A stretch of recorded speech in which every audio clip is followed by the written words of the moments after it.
Halo, selamat malam. Ini adalah pertemuan keempat mata kuliah psikolinguistik STBA Teknokrat. Hari ini kita akan membahas materi tentang language acquisition atau pemerolehan bahasa.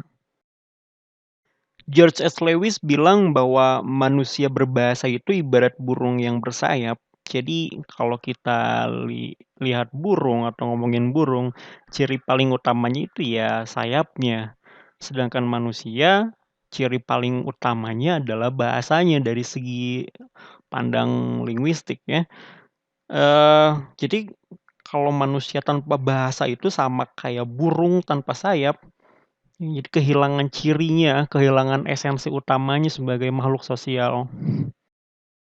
Noam Chomsky, seorang pakar linguistik dunia, bilang bahwa pada hakikatnya ketika kita sedang mempelajari bahasa, sebetulnya kita lagi mempelajari esensi manusia yang jadi keunikan manusia itu sendiri. Jadi manusia itu dirancang buat berjalan, tapi nggak perlu diajari buat jalan. Sama kayak dalam berbahasa, seseorang itu nggak perlu diajari buat berbahasa, karena pada kenyataannya manusia memang diciptakan untuk berbahasa. Dalam artian ini, bahwa pada kenyataannya manusia akan bisa berbahasa tanpa diajari atau dicegah untuk memperoleh bahasa itu sendiri. Walaupun pada kenyataannya ada beberapa kasus gangguan berbahasa pada seseorang karena dia tidak mendapatkan pemerolehan bahasa sebagaimana mestinya. Nanti kita akan bahas beberapa kasus itu di sesi ini. Bahasa itu bisa dikatakan jadi keunikan yang mencirikan manusia dan membedakannya dengan makhluk hidup lainnya. Tapi pernyataan ini ya nggak berarti bahwa cuma manusia yang punya piranti komunikasi. Binatang misalnya, binatang itu disebut nggak berbahasa, tapi tetap bisa berkomunikasi. Contohnya kucian burung, burung kakatua nih yang bisa nyerupain sama kayak ucapan manusia. Perintah duduk atau kejar yang dipahami anjing, kemampuan monyet untuk memahami perintah ujaran manusia, nyanyian burung yang berirama, tempo bunyi yang didengungkan lebah, atau suara-suara yang dikeluarkan ikan paus. Nah, itu semua adalah contoh piranti komunikasi binatang. Tapi piranti ini nggak serta-merta bisa disebut bahasa, walaupun ya memang menyerupai bahasa. Contoh piranti komunikasi yang tadi itu tidak bisa menyandang sebutan bahasa, ya karena tidak memenuhi prasyarat bahasa seperti yang dijelaskan oleh Charles Hockett berikut ini. Pertama, adanya unsur pertukaran pesan dari pembicara pada pendengar dan sebaliknya. Kemudian adanya umpan balik dari pembicara. Walaupun sebetulnya kita juga nggak tahu ya, komunikasi pada binatang itu ada pesan nggak sih dalam komunikasinya. Prasyarat bahasa selanjutnya adalah kebermaknaan dan pembedaan unit-unit kosakata. Seperti yang kita ketahui dalam bahasa itu kita menggunakan kode bahasa. Terlepas dari apapun bentuknya, setiap kode bahasa itu ya harus punya maknanya masing-masing. Dan setiap objek dengan objek lainnya memiliki kode bahasanya sendiri atau kosakatanya yang sendiri yang berbeda pastinya. Kemudian adanya proses transmisi kultural yang melatar belakangi ujaran. Seperti yang kita sudah bahas minggu lalu, bahwa ketika kita mengatakan atau membahas tentang bahasa, maka ini juga tidak terlepas dari kaitannya dengan budaya. Kemudian munculnya kreativitas dan kemampuan pemulaan unit bahasa. Jadi secara umum bahasa ini akan pasti berkembang dengan kosakata baru, tentunya juga mungkin dengan makna-makna yang baru juga. Lalu ada pengendalian maksud bicara dan peralihan giliran bicara. Ini kalau ini masih kaitannya dengan poin nomor satu dan nomor 2 ya. Yang terakhir, penggunaan ungkapan yang bukan bermakna literal.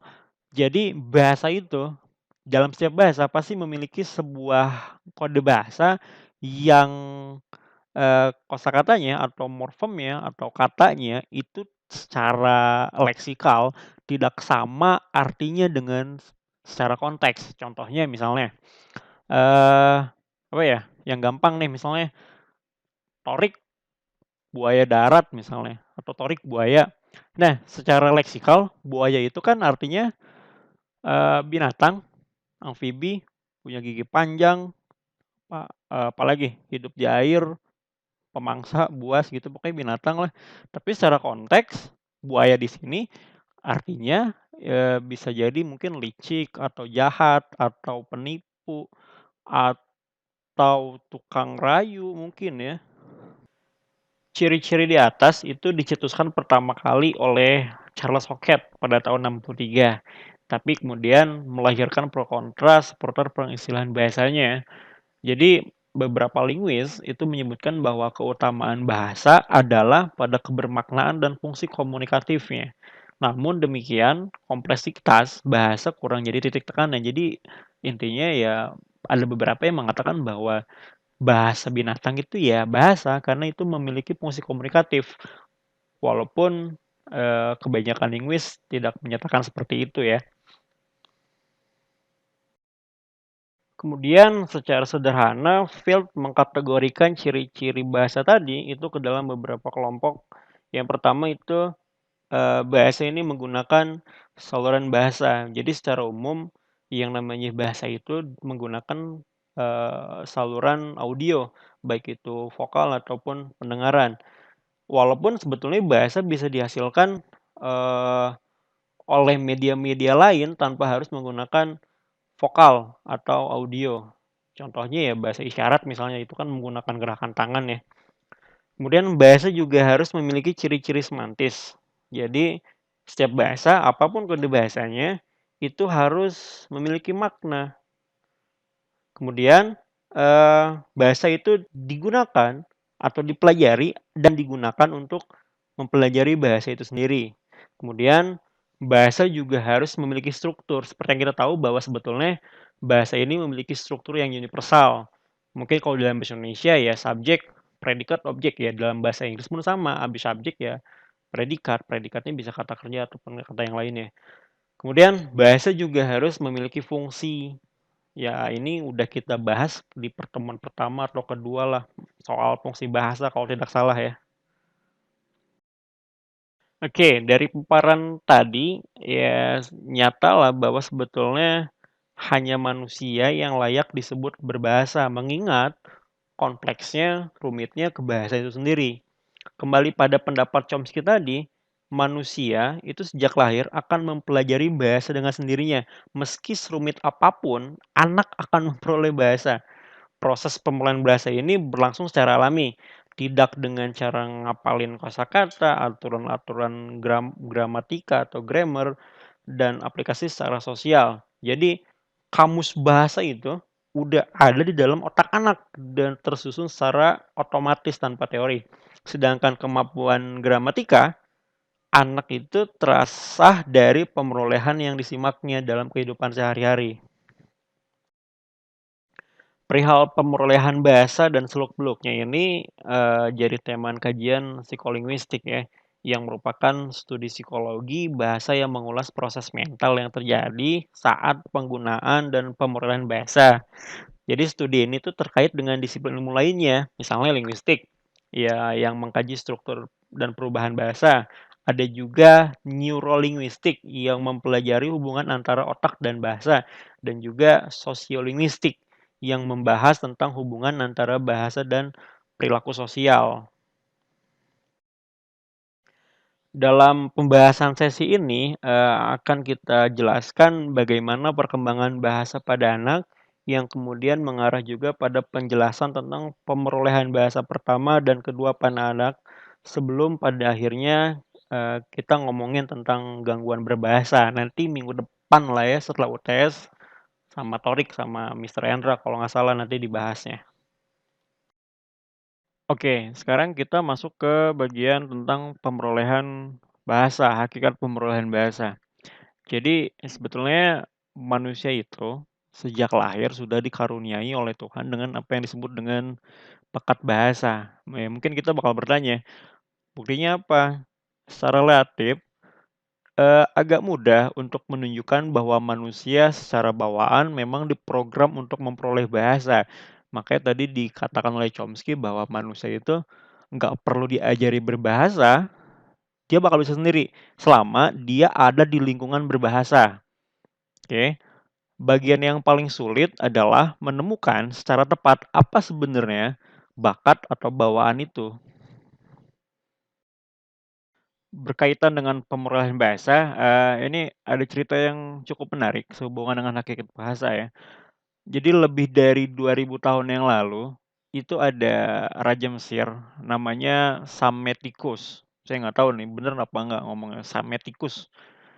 Dia punya teori bahwa apabila seorang anak dipisahkan dari lingkungan bahasa manusia, maka kata yang pertama akan diucapkan adalah kata yang berasal dari makhluk tertua di dunia.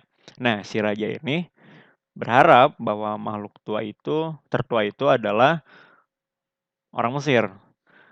Kemudian, Psammetichus memerintahkan anak buahnya untuk membawa 2 orang anak Mesir yang baru lahir ke tempat pengasingan, jadi jauh dari lingkungan bahasa. Kemudian, ketika, anak itu sudah besar, kata yang diucapkan pertamanya adalah kata bekos. Nah, bekos ini artinya roti dalam bahasa Virgian. Nah, jadi akhirnya, Psammetichus menyimpulkan bahwa bahasa Virgian itu lebih kuno daripada bahasa Mesir. Tapi tentu saja ini ya cuman cerita atau dongeng saja ya, nggak ada seorang linguis pun yang mengakui teori Psammetichus ini. Sekarang khususnya karena ada kenyataan bahwa misalnya, anak itu dipisahkan secara total dari tuturan manusia, maka anak itu sama sekali nggak mampu berbahasa. Eee, ada kisah yang cukup terkenal tentang si anak Prancis, namanya Victor dari Aveyron. Jadi dia ini ditemukan telanjang bulat sedang makan akar pohon di hutan Caune pada tahun 1797. Yang pasti dia nggak bicara bahasa Virgian atau bahasa yang lain. Si Victor ini dia cuman menggeram kayak binatang lah. Cerita kayak gini juga ada misalnya kayak cerita Mowgli dari India yang dipelihara serigala, dan juga Lucan yang filmnya cukup cukup populer juga nih, yang sejak kecil konon dipelihara juga oleh serigala. Mungkin, kita pernah nonton ya, ini film anak-anak. Eee, perkembangan bahasa ini merupakan salah satu bagian dari rantai pertumbuhan anak. Jadi selain pertumbuhan bahasa juga ada perkembangan lain seperti perkembangan motorik kasar, perkembangan masalah fisiomotorik yang merupakan gabungan fungsi penglihatan dan motorik halus serta perkembangan sosial anak. Eee, perkembangan bahasa ini sering menjadi tolak ukur tingkat intelijensi anak, meskipun sebetulnya pada hakikatnya, perkembangan seorang anak itu merupakan satu kesatuan yang utuh dan harus saling melengkapi, jadi harus semuanya ada. Artinya, seseorang itu nggak bisa dikatakan cerdas, kalau dia cuman bisa memecahkan masalah fisiomotorik dan fasih berbahasa tanpa diimbangi kemampuan bersosialisasi misalnya, atau mungkin, dia bahasanya fasih, sosialisasi fasih, tapi fisiomotornya, belum berkembang. Jadi itu harus semuanya ada dan saling melengkapi. Setiap anak yang pertumbuhan pikirannya normal, dia itu akan belajar B1 atau bahasa ibu dalam tahun-tahun pertama dalam hidupnya. Proses ini terjadi hingga kira-kira sampai umur 5 tahun. Sesudah itu, pada masa pubertas, itu sekitar umur 12 sampai 14 tahun, hingga menginjak, dewasa sekitar 18 sampai 20 tahun, anak ini masih akan tetap belajar B1 atau bahasa pertama. Sesudah pubertas, keterampilan bahasa nggak banyak kemajuannya. Meskipun dalam beberapa hal, umpamanya dalam kosakata, ia belajar B1 terus-menerus selama hidupnya. Pemerolehan B1 kita anggap bahasa yang utama bagi anak, karena bahasa ini yang paling mantap pengetahuan dan penggunaannya.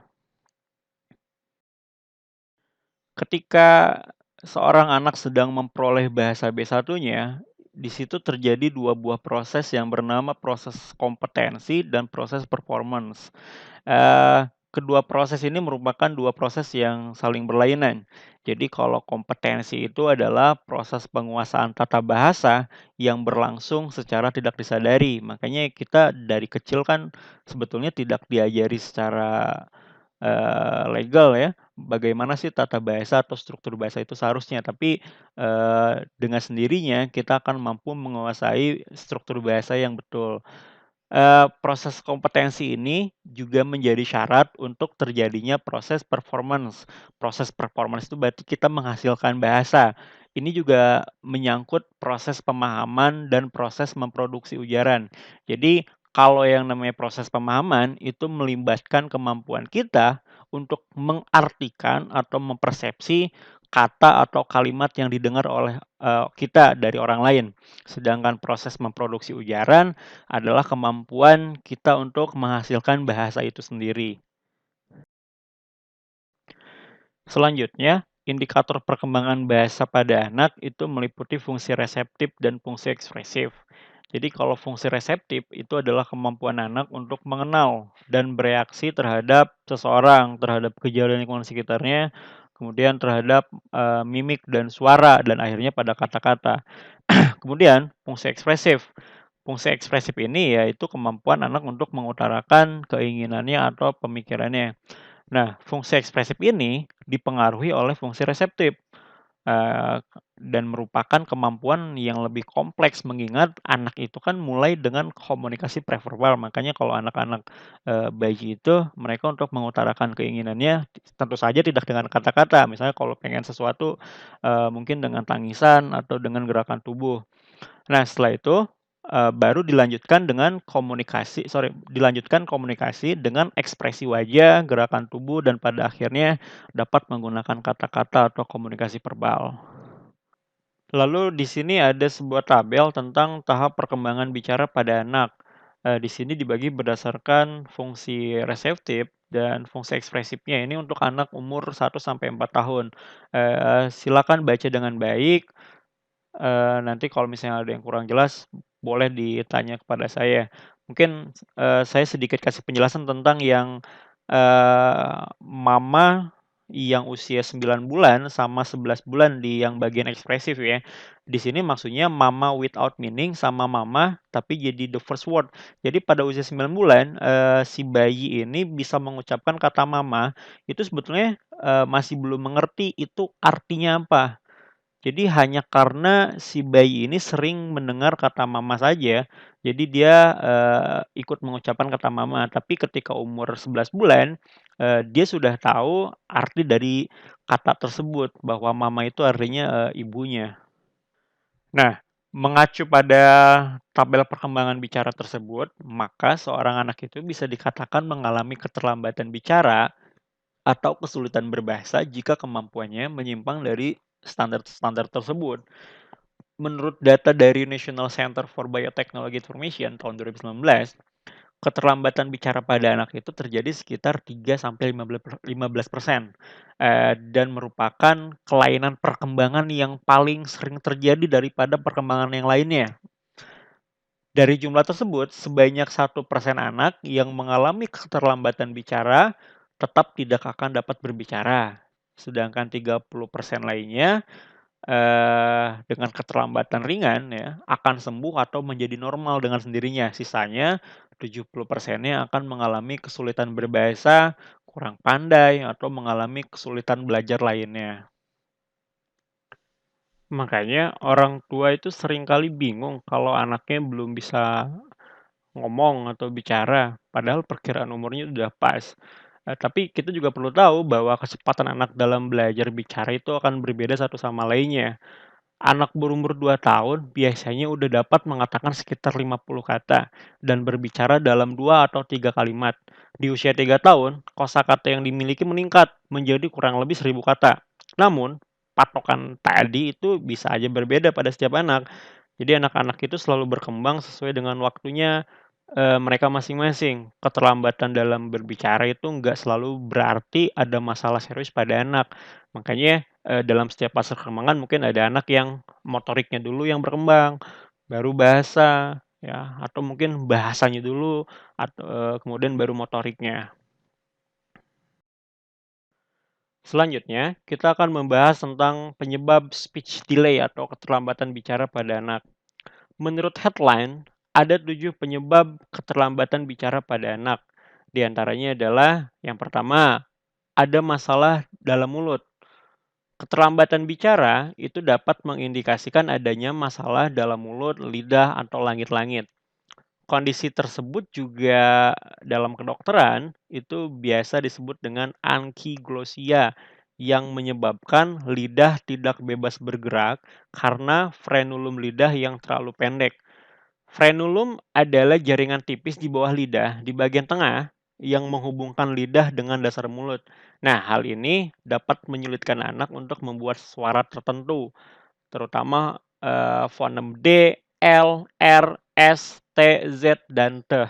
Mungkin kita kenal dengan istilah cadel. Jadi sebetulnya cadel tuh nggak harus huruf R ya. Jadi di huruf-huruf ini nggak bisa melakukan huruf-huruf yang tadi saya sebutkan, itu juga bisa disebut dengan cadel. Penyebab yang kedua adalah gangguan bicara dan bahasa. Keterlambatan berbahasa itu adalah kondisi saat anak ini kesulitan dalam menyusun frasa yang dapat dimengerti. Sementara keterlambatan berbicara adalah kondisi yang sebaliknya. Ia mampu berkomunikasi secara nonverbal tapi tidak dapat mengucapkan banyak kata. Kelahiran secara prematur ini juga bisa jadi pemicu dalam keterlambatan perkembangan anak. Hal ini bisa melibatkan fungsi otak dan mungkin akan mengindikasikan ketidakmampuan anak dalam belajar. Yang ketiga, eee, gangguan pendengaran. Jadi, balita yang tidak dapat mendengar dengan baik itu cenderung memiliki permasalahan dalam berbicara, karena anak ini nggak memperoleh bahasa atau nggak mendapatkan stimulus bahasa yang baik. Salah satu tanda gangguan pendengaran adalah ketika anak tidak mampu menamai objek tapi mereka memahaminya jika orang lain memberitahu menggunakan gerakan atau isyarat. Tanda gangguan pendengaran ini nggak bisa terlihat secara langsung. Terkadang keterlambatan bicara atau bahasa merupakan satu-satunya tanda yang terlihat. Kemudian yang keempat, anak ini tidak distimulasi dengan baik. Nah, makanya lingkungan itu memiliki peran yang penting dalam perkembangan anak bicara dan berbahasa. Pengabaian atau kurangnya stimulasi verbal dapat membuat anak sulit mencapai perkembangan yang dituju. Kurangnya stimulus tuh kalau bahasa sederhananya tuh, kalau kita punya anak, itu jarang diajak ngobrol. Makanya nih kalau punya anak itu ketika dalam masa kritikal atau golden age itu harus sering-sering diajak berinteraksi secara verbal supaya perkembangan bahasanya dapat berkembang dengan baik. Kemudian penyebab, yang kelima dan keenam ini ada hubungannya dengan, bagian kesehatan ya. Autisme itu adalah sebuah penyakit yang mengganggu mental seorang anak. Kemudian ada juga masalah neurologis. Kalau masalah neurologis itu hubungannya sama otot-otot yang diperlukan untuk berbicara. Hal ini termasuk misalnya apa ya, cerebral palsy, distrofi otot, dan cedera otak itu juga dapat menyebabkan, eee, kemampuan bicara yang lambat pada seorang anak. Kemudian yang terakhir adalah cacat intelektual. Keterlambatan dalam berbicara itu dapat muncul akibat cacat intelektual. Dari teori Chomsky itu dikatakan bahwa ketika, berbahasa, anak itu membutuhkan kemampuan kompetensi sebelum performance. Jadi kompetensi ini kaitannya erat dengan, kognitif atau kemampuan otak seorang anak dalam menghasilkan atau membentuk kata-kata. Jadi kalau misalnya anak ini secara intelektualitas dia sudah tidak mampu atau kalau orang kita bilangnya IQ jongkok ya, ya dia tidak akan dapat mempelajari bahasa secara baik. Akibatnya ketika seorang anak tidak dapat mempelajari bahasa secara baik, baik secara struktur atau sistem, maka, si anak ini juga tidak akan mampu menghasilkan bahasa dengan baik juga. Selain penyebab-penyebab tersebut, ada beberapa juga tanda yang dapat mengidentifikasi keterlambatan bicara pada anak. Yang pertama itu, bayi nih. Kalau bayi ini nggak mengeluarkan suara dalam waktu 2 bulan, ya itu bisa jadi tanda paling awal dari keterlambatan bicara. Kemudian, di usia 18 bulan, sebagian besar bayi itu dapat memanggil mama atau mengucapkan kata-kata sederhana seperti "dedi" misalnya.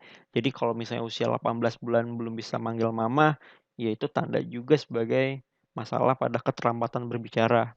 Kemudian indikator lainnya, di usia 2 tahun, tidak mengeluarkan lebih dari 25 kata. Kemudian di usia 3 tahun, tidak mengatakan kurang lebih dari 200 kata. Enggak minta sesuatu dengan nama, jadi mungkin mintanya itu kayak nunjuk-nunjuk aja atau ngasih bahasa isyarat. Dan kemudian, sulit mengerti apa yang diucapkan oleh anak-anak lain. Di usia yang lebih tua, bahkan tidak mampu mengucapkan kata-kata yang telah dipelajari sebelumnya.